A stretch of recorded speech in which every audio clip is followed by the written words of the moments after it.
Students, हम history में third lesson कर रहे थे। हमारा नेक्स्ट क्वेश्चन है, अगर सम्राट त्राजान भारत पर विजय प्राप्त करने में वास्तव में सफल रहे होते और रोम वासियों का इस देश पर अनेक सदी तक कब्जा रहा होता, तो क्या आप सोचते हैं कि भारत वर्तमान समय के देश में किस प्रकार भिन्न होता? ये बात सही है कि विभिन्नता आती कैसे आती वो बताते हैं आपको। यदि भारत अनेक सदियों तक रोम वासियों के अधीन रहा होता तो यह वर्तमान समय में निम्नलिखित दृष्टि से अलग होता। एक तो रोम वासियों के अधीन रहता तो वहाँ पे राजतंत्र होता, ना कि लोकतंत्र, तो भारत में लोकतंत्र के स्थान पर राजतंत्र होता। दूसरा, भारत में सोने के सिक्के प्रचलित होते। तीसरा, ग्रामीण क्षेत्र नगरों द्वारा शासित होता और ग्रामीण क्षेत्र राज्य के राजस्व का सबसे बड़ा स्रोत होता, यानी सबसे ज़्यादा टैक्स ग्रामीण क्षेत्र में होता। और ईसाई धर्म देश का राज धर्म होता, क्योंकि रोम वाले ईसाई धर्म को मानते थे। और मनोरंजन के मुख्य साधन सर्कस, थिएटर के तमाशे तथा जानवरों और तलवारबाजी की लड़ाइयाँ होती।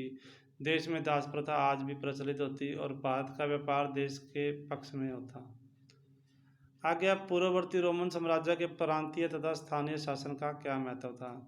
प्रांतीय शासन में क्या था, जब पूर्ववर्ती रोमन साम्राज्य की एक विशेष उपलब्धि ये था कि रोमन साम्राज्य के अंदर जो प्रत्यक्ष शासन था क्रमिक रूप से काफ़ी विस्तार हुआ उसका।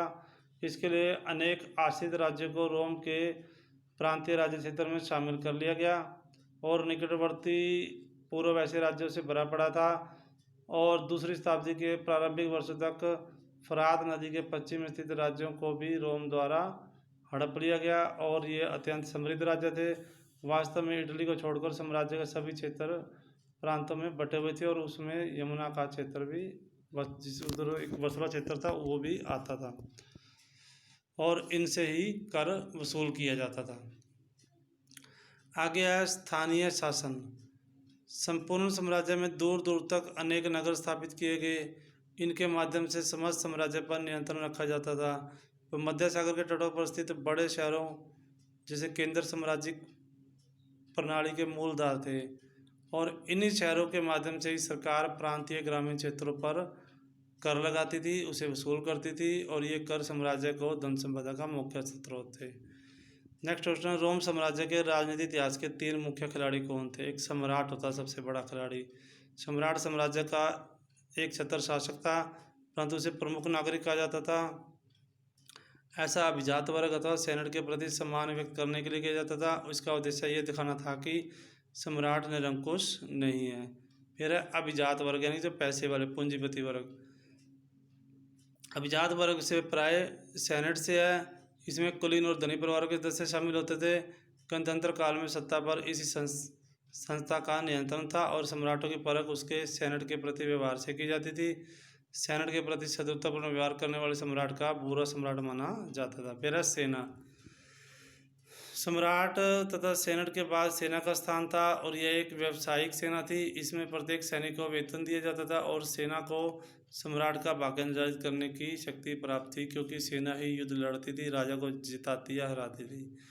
नेक्स्ट क्वेश्चन है, प्रांतों के बीच सत्ता का आकस्मिक वितरण अंतरण रोम के राजनीतिक इतिहास का एक अत्यंत रोचक पहलू रहा है, स्पष्ट कीजिए।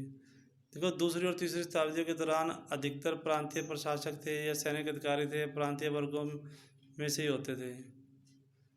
इनका एक नया सम्राट वर्ग बन गया और यह वर्ग सेनेट के सदस्यों की तुलना में कई अधिक शक्तिशाली था, क्योंकि इसे सम्राटों का समर्थन प्राप्त था।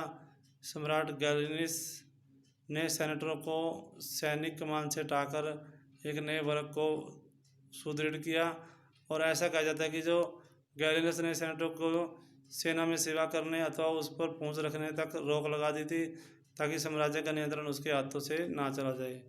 संक्षेप में हम ये कह सकते हैं कि पहली शताब्दी के अंतिम चरण में से लेकर तीसरी शताब्दी के प्रारंभिक चरण तक सेना तक प्रशासन के में अधिक से अधिक लोग प्रांतों से लिए जाने लगे, क्योंकि इन क्षेत्रों के लोगों को भी नागरिकता मिल चुकी थी जो पहले इटली तक ही सीमित थी।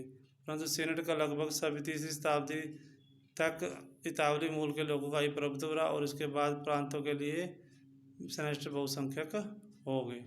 तो आज आपने इन 4 क्वेश्चनों को अच्छे से राइट करना है और लर्न करना है। ओके।